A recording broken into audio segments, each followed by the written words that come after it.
हम लोग सम नंबर 4 से स्टार्ट कर रहे हैं। सम नंबर 3 तक हम लोग लास्ट क्लास में कर लिए थे, तो सम नंबर 4 स्टार्ट कर रहे हैं। Chandra limited is confronted with 2 mutually exclusive investment opportunity having following cash flow. आपको चंद्रा लिमिटेड एक नाम का कंपनी है, उसके सामने 2 इन्वेस्टमेंट अपॉर्चुनिटी है, उनको दोनों में से एक चूज़ करना है। तो आपको बताना है कि कौन सा चूज़ करे। वो प्रपोजल ए है जिसमें आउटफ्लो होगा 1 लाख रुपीज़ का और इनफ्लो होगा 25,000 at the end of the first year and 1,25,000 at the end of the second year. तो एक प्रपोजल ए है जिसमें स्टार्टिंग में 1 लाख रुपया लगेगा, लेकिन फर्स्ट ईयर के एंड में 25,000 का कमाई होगा और सेकेंड ईयर के एंड में 1,25,000 का कमाई होगा। वैसे ही एक प्रपोजल बी है जिसका इनिशियल आउटफ्लो 1,06,70 रुपया है, 1,06,70 रुपया है with net effect of 95,000 at the end of the first year. और तुमको इनफ्लो मिलेगा फर्स्ट ईयर के एंड में 95,000, सेकेंड ईयर के एंड में 45,000। Rank the 2 investment opportunities in order to preference by the PV method यानी present value method and IRR method assuming cost of capital at 10% per annum. तो PV method के लिए आपको cost of capital दे दिया 10% per annum और आपको बोला है बताओ रैंक करो कि कौन सा प्रपोजल रैंक 1, कौन सा प्रपोजल रैंक 2, और फिर IRR भी निकाल के बताओ जहाँ पे आपको no profit no loss situation, कौन सा रेट ऑफ रिटर्न होगा। एक सेकंड। हाँ, तो हम लोगों को बोल रहा है पहले NPV निकाल के बताओ, नेट प्रेजेंट वैल्यू 10% रेट के कमाई के हिसाब से कि कंपनी को कौन सा प्रपोजल एक्सेप्ट करना चाहिए, और फिर बोल रहा है IRR भी निकाल के बताओ, internal rate of return, company को जहाँ पे नो प्रॉफिट नो लॉस का सिचुएशन होगा वो रेट ऑफ रिटर्न क्या होना चाहिए। और देखो आपको सबका फैक्टर्स दे दिया। 10% रेट का ईयर 1 ईयर 2 में क्या फैक्टर, 24%, 25%, 26, 27, 28, 29, 30% तक का दे दिया। ये IRR निकालने के लिए काम आएगा और 10% वाला रेट NPV निकालने के काम आएगा। तो देखो ये लोग सॉल्व कैसे किया। पहले प्रपोजल ए को सॉल्व किया। मेरे को पहला साल कितना कमाई होगा 25,000 और प्रपोजल बी से पहला साल 95,000 और मेरा 10% रेट का फैक्टर कितना है पहला साल में 0.909। 1 डिवाइडेड बाई 1.1 किया तो 0.909 आया, फिर 1 डिवाइडेड बाई 1.1 फिर डिवाइडेड बाई 1.1 किया तो 0.826 आया। वैसे वो दिया हुआ है तुमको, ईयर 1 में 0.909 है फैक्टर, ईयर 2 में फैक्टर 0.826 है। तो मेरे को बोला सॉल्व करके बताओ। तो 25,000 इंटू 0.909 22,725।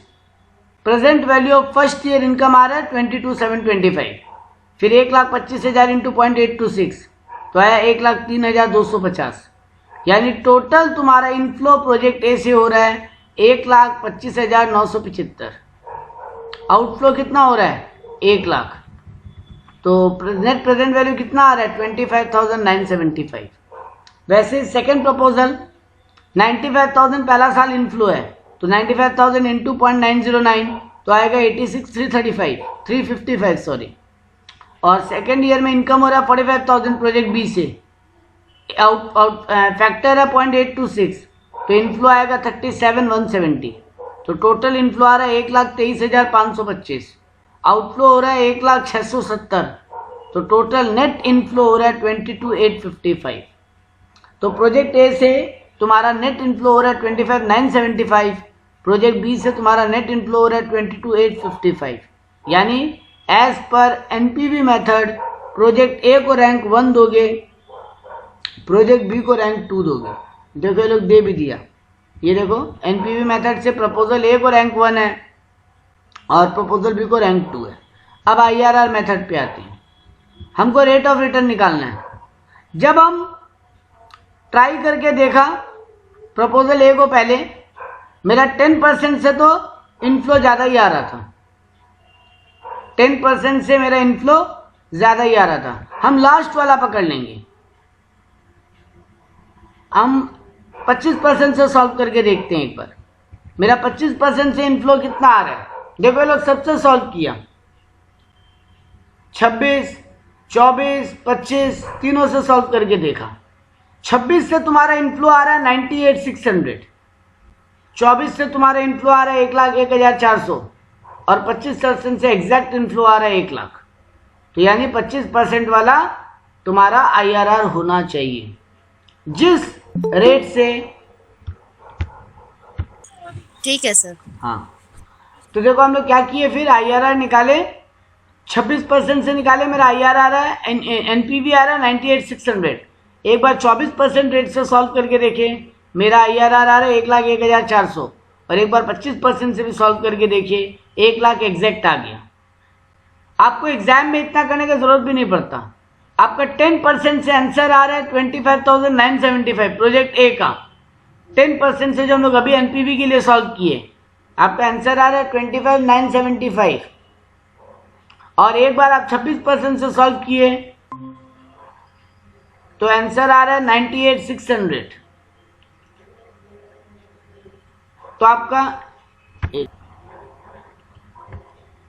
अगर आप प्रेजेंट वैल्यू निकालोगे तो 26% में प्रेजेंट वैल्यू नेगेटिव आएगा, 26% में प्रेजेंट वैल्यू आपका नेगेटिव आएगा, क्योंकि आपका प्रेजेंट वैल्यू 10% में आ रहा था 1,25,975, आप आउटफ्लो माइनस किए 1 लाख, तो आपका NPV आ रहा था 25,975, और आप 26% की रेट पे अगर सॉल्व करते हो तो आपका NPV कितना आएगा, आपका प्रेजेंट वैल्यू आ रहा है 26% की रेट पे, प्रेजेंट वैल्यू ऑफ इनफ्लो आ रहा है 98,600, तो आपका 98,600 माइनस आपका आउटफ्लो कितना है 1 लाख रुपया, तो आपका आंसर आएगा नेगेटिव -1400, नेगेटिव 1400 आएगा आपका NPV 26% की रेट से।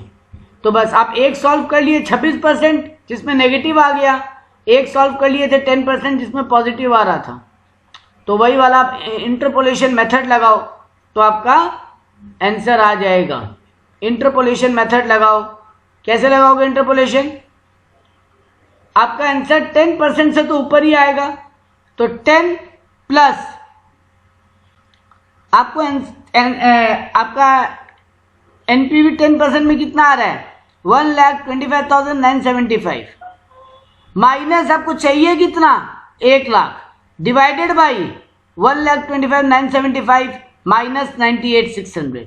मेरा इंटरपोलेशन का फॉर्मूला क्या था, जो रेट चाहिए प्लस 10% में, मतलब पहला वाला में जो आंसर आया, मतलब पॉजिटिव वाला में जो आंसर आया, माइनस जो आंसर चाहिए, डिवाइडेड बाई पॉजिटिव वाला जो आंसर आया माइनस नेगेटिव वाला जो आंसर आया।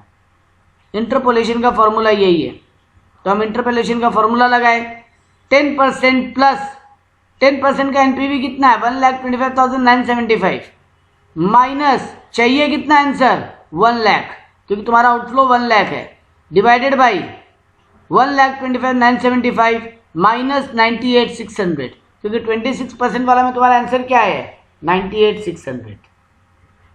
तो तुम देखोगे जब इसको सॉल्व करके तुम्हारा एग्जैक्टली आंसर 25% आ जाएगा, तो तुमको इतनी बार सॉल्व करके वहाँ पे ट्रायल एंड एरर करने का दरकार ही नहीं है।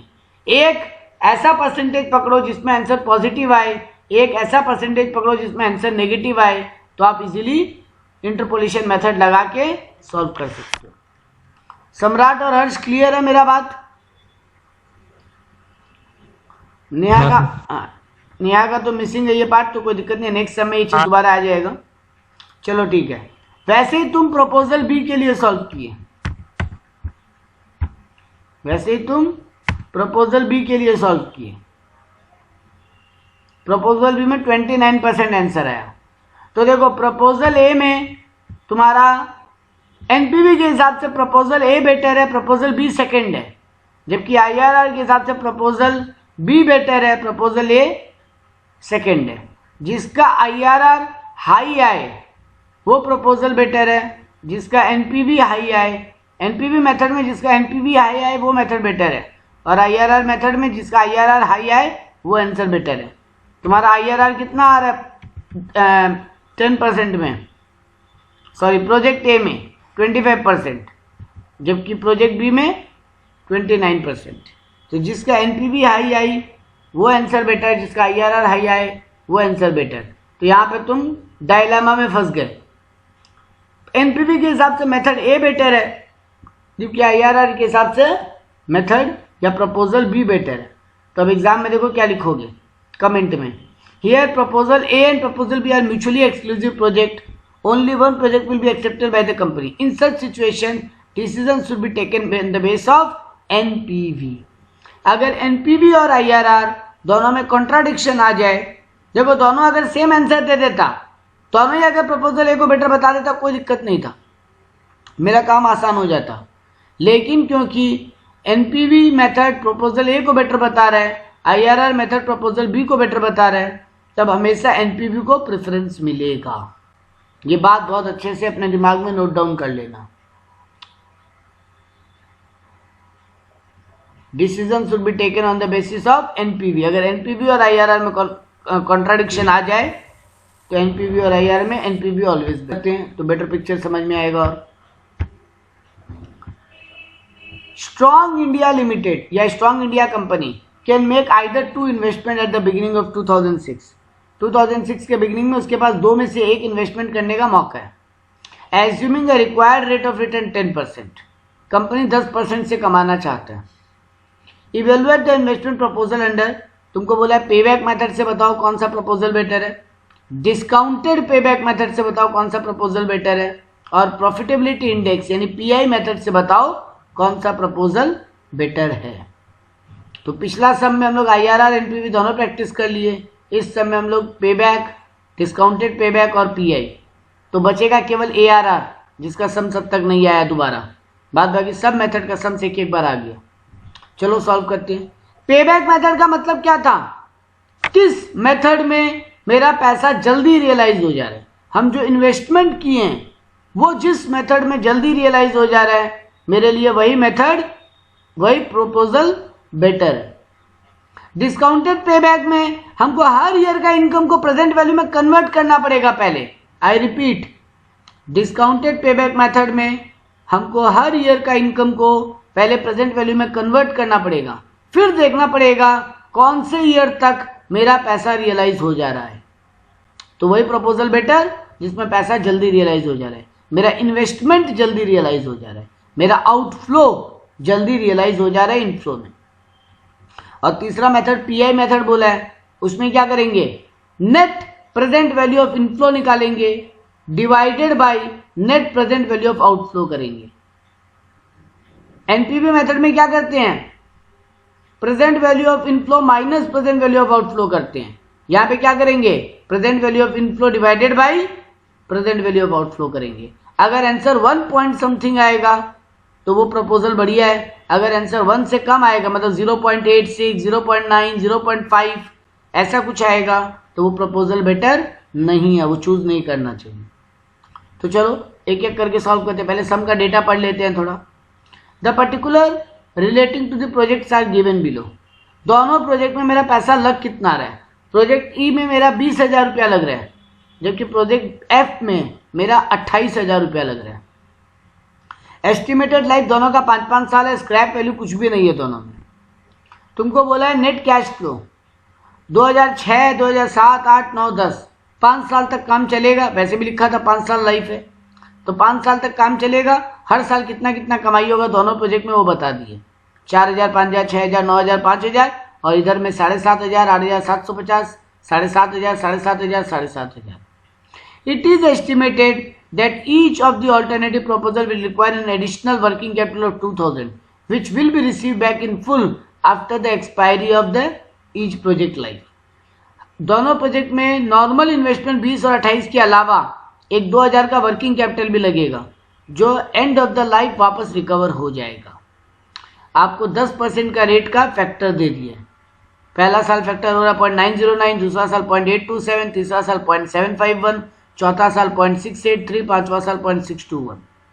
तो आपको 5 साल का फैक्टर्स दे दिए, 5 साल का इनफ्लो दे दिया है, दोनों प्रोजेक्ट का आउटफ्लो दे दिया है, और आपको बोला है तीनों मेथड से सॉल्व करके बताओ।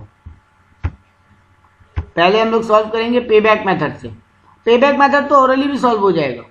प्रोजेक्ट ए में कितना रुपया लगा, ई में सॉरी 20,000 रुपया, और एक इनिशियल इन्वेस्टमेंट है 2,000 रुपया का। तो प्रोजेक्ट ई में कितना लग जा रहा है तुम्हारा 22,000 रुपया, और प्रोजेक्ट एफ में कितना लग रहा है तुम्हारा 28 + 2 30,000 रुपया तुम्हारा टोटल लग जा रहा है प्रोजेक्ट एफ में। तो तुमको देखना है तुम्हारा 22,000 रुपया कब तक रिकवर हो जा रहा है।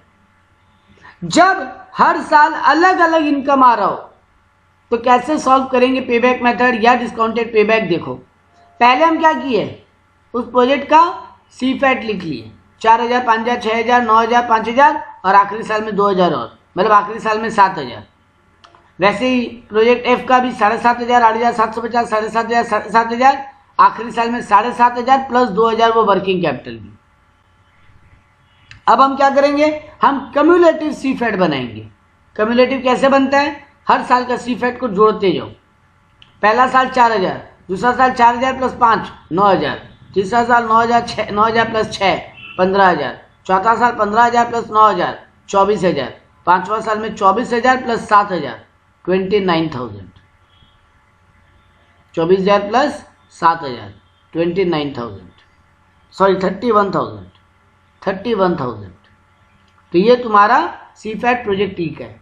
तुम्हारे प्रोजेक्ट टी में लग कितना रहा है, 22,000। 22,000 पर कब रिकवर हो जा रहा है, थर्ड ईयर के बाद और फोर्थ ईयर के पहले। क्योंकि थर्ड ईयर में देखो, थर्ड ईयर तक टोटल कमाई कितना हो रहा है 15,000, फोर्थ ईयर में टोटल कमाई कितना हो रहा है 24,000। तो यानी इन दोनों के बीच में तुम्हारा कई आंसर है, third year plus some year में तुम्हारा पैसा रिकवर हो रहा है। इंटरपोलेशन लगाओ, आंसर मिल जाएगा। ये देखो इंटरपोलेशन लगाए 3 प्लस, तुमको आंसर चाहिए कितना 22,000 माइनस थर्ड ईयर का सीफैट कितना है 15,000 डिवाइडेड बाय फोर्थ ईयर का सीफैट माइनस थर्ड ईयर का सीफैट। तो 3 plus 22,000 minus 15,000 divided by 24,000 minus 15,000। इसको सॉल्व करेंगे तो आंसर आएगा 3.78 ईयर्स, 3.78 ईयर्स, यानी 3 साल प्लस कुछ महीना में पैसा रिकवर हो जाएगा। वैसे प्रोजेक्ट एफ में आओ, पहला साल इनकम हुआ 7,500, दूसरा साल को जोड़े तो आया 16,250, यानी 7,500 प्लस 8,750 तो आएगा 16,250। 16,250 प्लस थर्ड ईयर का इनकम 7,500 तो टोटल हो गया 23,750। हम कम्युलेटिव कर रहे हैं, 23,750 प्लस 7,500 31,250, 31,250 प्लस 9,500 तो 40,750। ये तुम्हारा सीफैट हो गया। तुम्हारा टोटल रुपया लग कितना आ रहा है प्रोजेक्ट एफ में 30,000। तो 30,000 रुपया कब रियलाइज हो रहा है, वही थर्ड ईयर में 23,750 है, फोर्थ ईयर में 31,250 है। तो third year plus some month, third year plus some month of fourth year में तुम्हारा पूरा पैसा 30,000 रिकवर हो जा रहा है। तो देखो वही इंटरपोलेशन लगाए, 3 प्लस चाहिए कितना 30,000 माइनस थर्ड ईयर का आंसर कितना है 23,750 divided by fourth year minus third year. Fourth year का आंसर कितना है 31,250 माइनस 23,750। सॉल्व किया आया 3.83 ईयर्स। तो तुम्हारा प्रोजेक्ट ई का पैसा रिकवर हो जा रहा है पेबैक मेथड के हिसाब से 3.78 ईयर में, जबकि प्रोजेक्ट एफ का पैसा रिकवर हो रहा है 3.83 ईयर्स में। यानी तुम बोलोगे यहाँ पर कि एज पर पेबैक मेथड अगर हम जाएं तो मेरा प्रोजेक्ट ई में पैसा जल्दी रिकवर हो रहा है प्रोजेक्ट एफ के मुकाबले, तो मेरा प्रोजेक्ट ई बेटर है एज पर पेबैक मेथड। अब आ जाओ डिस्काउंटेड पेबैक मेथड में। डिस्काउंटेड पेबैक मेथड में क्या होगा, सर हर ईयर का सीफैट का पहले प्रेजेंट वैल्यू निकालिए फिर कम्युलेटिव फैक्टर कीजिए। आई रिपीट, हर ईयर का सीफैट को पहले प्रेजेंट वैल्यू में कन्वर्ट करो फिर उसका कम्युलेशन करो। तो हमको फैक्टर दिया हुआ है, पहले फैक्टर लिख लिया सबका 0.909, 0.827, 0.751, 0.683, 0.621। हर ईयर का देखो सीफैट लिख लिया प्रोजेक्ट टी का 4,000, 5,000, 6,000, 9,000, 7,000, 2,000 मिला हुआ है, वो देखो 5,000 प्लस 2,000 7,000 है लास्ट ईयर में। अब हम इसको प्रेजेंट वैल्यू में कन्वर्ट किया 4,000 into 0.909, 5,000 into 0.827, 6,000 into 0.751, 9,000 into 0.683, 7,000 into 0.621। तो मेरा सीफैट आया 333636, 4135, 54506, 61474347। अब उसका कम्युलेशन किए तो 3636 प्लस 4135 77771, 77771 प्लस 4506 12277, 12277 प्लस 6147 18424, 18,424 प्लस 4,347 22,771, ये मेरा सी फैट आ गया। तो नॉर्मल पेबैक मेथड और डिस्काउंटेड पेबैक मेथड में इतना ही फर्क है। पेबैक मेथड में हम सी फैट का कम्युलेटिव फैक्टर कर ले रहा था, जबकि नॉर्मल पेबैक मेथड में, डिस्काउंटेड पेबैक मेथड में हम सी फैट को पहले प्रेजेंट वैल्यू में कन्वर्ट कर रहे हैं, फिर उसका कम्युलेशन कर रहे हैं। अब बस वही बुद्धि लगाओ, मेरा प्रोजेक्ट में पैसा कितना लग रहा था? 22,000। मेरा 22,000 कब रिकवर हो रहा है?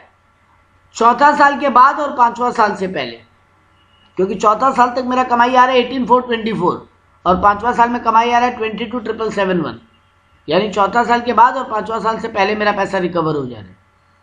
तो देखो वही लगाए इंटरपोलेशन, फोर्थ ईयर में आंसर आ रहा है, फोर्थ ईयर के बाद फिफ्थ ईयर के पहले, तो फोर्थ ईयर प्लस जो आंसर चाहिए 22,000 माइनस फोर्थ ईयर का CFAT 18,424 divided by fifth year का CFAT minus fourth year का सी फैट, मतलब 22,771 माइनस 18,424, आंसर आया 4.82 ईयर्स।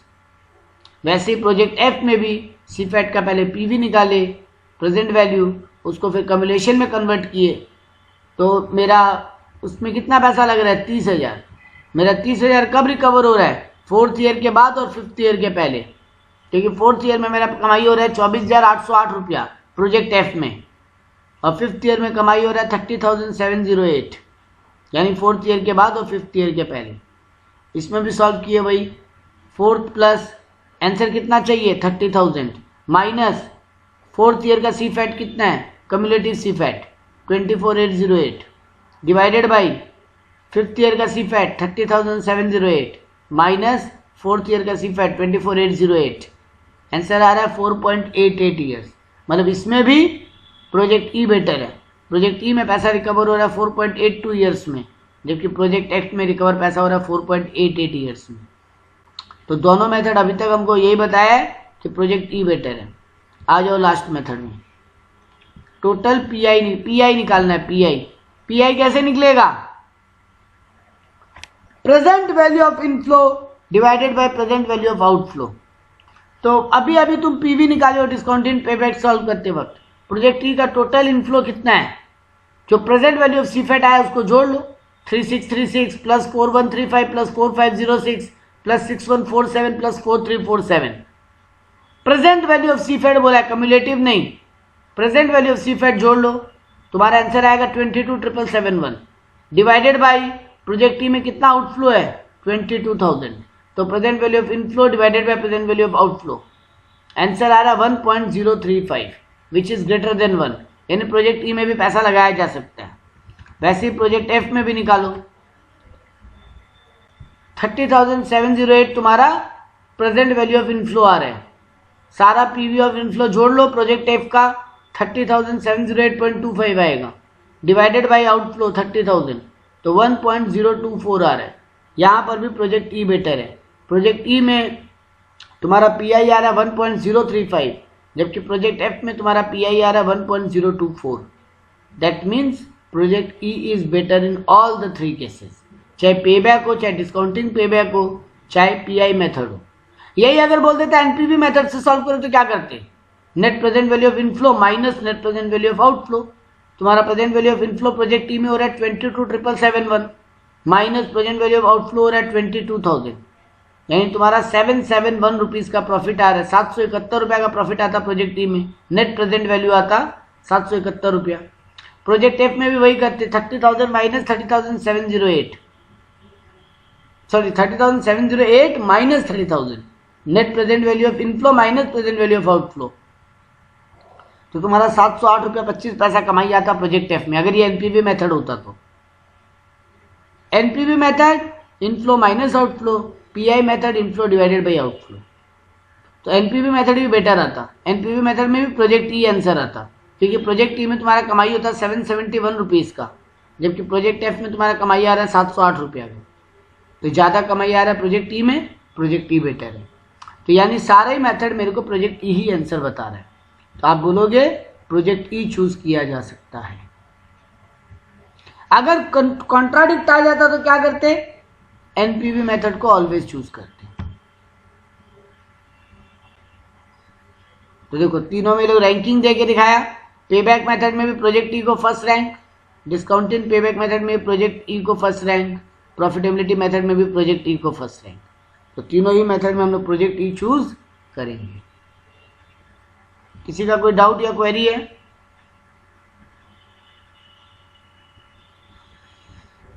नहीं है। चलो हम लोग एक और सम करते हैं फटाफट। अब इसको थोड़ा जल्दी जल्दी सॉल्व करेंगे, इसमें हम डेटा पे मल्टीप्लाई वगैरह फिगर कम बोलेगा। Mr Rex an investor facing two mutually exclusive investment proposal having life span of 4 years। दो प्रपोजल है उसके सामने, दोनों का लाइफ स्पैन 4 साल है। इसमें IRR भी सॉल्व करना है।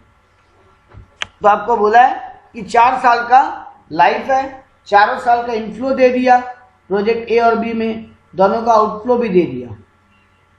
You are asked to rank the proposal by IRR method and PV method, assuming cost of capital to be 10%। जब PV मेथड से सॉल्व करोगे कॉस्ट ऑफ कैपिटल 10% होगा। एक चीज गौर कर रहे हो, दोनों ही प्रोजेक्ट का चारों ईयर में सेम इनकम है, 28, 28, 28, 28, 28। वैसे ही प्रोजेक्ट बी में भी 9,800, 9,800, 9,800, 9,800। तो तुमको हर ईयर का पीवी फैक्टर नहीं चाहिए। जब तुम्हारा इनफ्लो सब ईयर में यूनिफॉर्म हो, जब तुम्हारा इनफ्लो सब ईयर में सेम हो, तुमको पीवी फैक्टर का टोटल चाहिए खाली एक बार। देखते हैं सब में। तो देखो पहले एनपीवी मेथड से सॉल्व करने बोला। मेरा सी फैट हर ईयर में 28,000 है। हमको कम्युलेटिव फैक्टर निकालना है चारों साल का। 1 डिवाइडेड बाई, मेरे को 10% का रेट बोला है, मतलब 1 डिवाइडेड बाई 1। पहला साल का आएगा 909, दूसरा साल का आएगा 0.827, दूसरा साल का आएगा 0.827, तीसरा साल का आएगा 0.751, चौथा साल का आएगा 0.683। हम चारों ईयर का फैक्टर को एक जगह लिख के ऐड कर लेंगे। मेरा आएगा 3.17। अब हम क्या करेंगे, 28,000 मल्टीप्लाई बाई 3.17। हम क्या करते हैं, 28,000 इंटू 0.909, 28,000 इंटू 0.826, 28,000 इंटू 0.751, 28,000 इंटू 0.683। हम वो नहीं करके चारों फैक्टर को जोड़ लिए, क्योंकि मेरा इनफ्लो सेम है हर ईयर में। तो हम चारों साल का फैक्टर को जोड़ लिए और 28,000 इंटू 3.171 कर लिए, 170 कर लिए। तो मेरा प्रेजेंट वैल्यू ऑफ इनफ्लो आ रहा है 88,760 प्रोजेक्ट ए में। प्रोजेक्ट बी में वही 9,800 इंटू 3.170, मेरा इनफ्लो आ रहा है 31,066। तो 88,760 मेरा इनफ्लो है प्रोजेक्ट ए में। आउटफ्लो कितना है प्रोजेक्ट ए में, 80,000। तो 88,760 माइनस 80,000, तो 8,760 का नेट प्रेजेंट वैल्यू आ रहा है।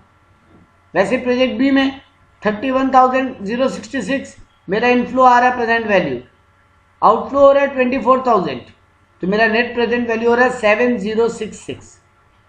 तो प्रोजेक्ट ए में हम कमा रहे हैं 8,760 रुपया, जबकि प्रोजेक्ट बी में हम कमा रहे हैं 7,066। तो एनपीवी मेथड के हिसाब से प्रोजेक्ट ए बेटर है। अब IRR में हमको वो रेट चाहिए जहां पे नो प्रॉफिट नो लॉस का सिचुएशन है। प्रपोजल ए में अब आपको यहां पे ये लोग जो सॉल्व किया वैसे नहीं कर पाओगे, आपको मन से एक रेट लेना पड़ेगा। 10% में आपका एनपीवी पॉजिटिव आ रहा था ना, आप 15% रेट पकड़ो, 5% ऊपर, देखोगे आपका एनपीवी कितना आएगा। जब आप 15% रेट पकड़ के सॉल्व करोगे, लोगों एक बार 14 एक बार 15 लेके सॉल्व करके देखा, 14% में प्रेजेंट वैल्यू आ रहा है 81,592, 80,000 लग रहा है, 81,592 आ रहा है, अभी भी पॉजिटिव आ रहा है। मेरा 10% में ऑलरेडी एक बार पॉजिटिव आ चुका है, अब हमको एक नेगेटिव वाला आंसर चाहिए ताकि हम इंटरपोलेशन लगा सकें। तो हम 15% लगा के देखिए, हम 15% लगा के देखिए, मेरा 15% में आंसर कितना आ रहा है 79,940। यहां लॉस आ गया सर। हम 15% का चारों साल का फैक्टर निकाले 15% के हिसाब से, 1 डिवाइडेड बाई 1.15, कैलकुलेटर में हमारे इक्वल्स टू 4 बार इक्वल्स टू मारे, फिर जीटी कर दिए, या चारों बार अलग अलग लिख के एक जगह उनको ऐड कर लिए। मेरा 15% में आ रहा है 79,940।